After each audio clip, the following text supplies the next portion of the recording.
Welcome to today's Telangana. నేను మీ మధు. కల్వకుంట్ల కవిత వ్యాఖ్యలపై మంత్రి సీతక్క స్పందించడం జరిగింది. బుధవారం మీడియా ప్రతినిధులతో సీతక్క చిట్ చాట్ చేశారు. ఈ సందర్భంగా ఆమె మాట్లాడుతూ కవిత ఎపిసోడ్ పెద్ద రాజకీయ కుటుంబ డ్రామా అని విమర్శించారు. తెలంగాణ జాతిపితగా చెప్పుకునే కేసీఆర్ కుటుంబ సమస్యను పరిష్కరించుకోలేని బలహీన పరిస్థితుల్లో ఉన్నాడా అని ప్రశ్నించారు.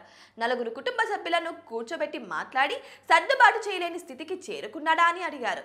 ఇక కాళేశ్వరంలో కేసీఆర్ కుటుంబం అవినీతి బయటపడేసరికి కుటుంబ సభ్యులు గొడవ పడే టాపిక్ ను డైవర్ట్ చేసే ప్రయత్నం చేస్తున్నారని విమర్శించారు. ఇక అవినీతి సొమ్ము, అక్రమ సంపాదన పంపకాల్లో వచ్చిన తేడాలతోనే కేసీఆర్ కుటుంబ సభ్యులు గొడవలు పడుతున్నారని అంటున్నారు. ఇక సంతోష్ రావు బినామీగా పోచంపల్లి శ్రీనివాస్ రెడ్డి 100 కోట్లు సంపాదించారని కవిత ఆరోపించింది. పోచంపల్లి శ్రీనివాస్ రెడ్డి ములుగులో నన్ను ఓడగొట్టేందుకు 100 కోట్లు ఖర్చు చేశారు. కవిత ఆరోపించిన బినామీ ఆస్తులపై బీఆర్ఎస్ ఎందుకు స్పందించడం లేదు అని ప్రశ్నించారు. ఇక కేటీఆర్ ప్రోత్సాహం లేనిది కవితను సస్పెండ్ చేయడం సాధ్యమా అని అనుమానం వ్యక్తం చేశారు.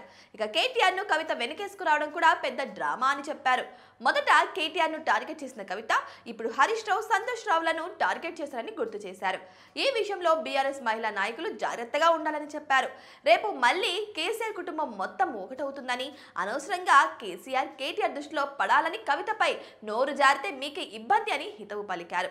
కవితను విమర్శించిన బీఆర్ఎస్ మహిళా నాయకులు ఖచ్చితంగా నష్టపోతారని ఆమె చెప్పుకొచ్చారు.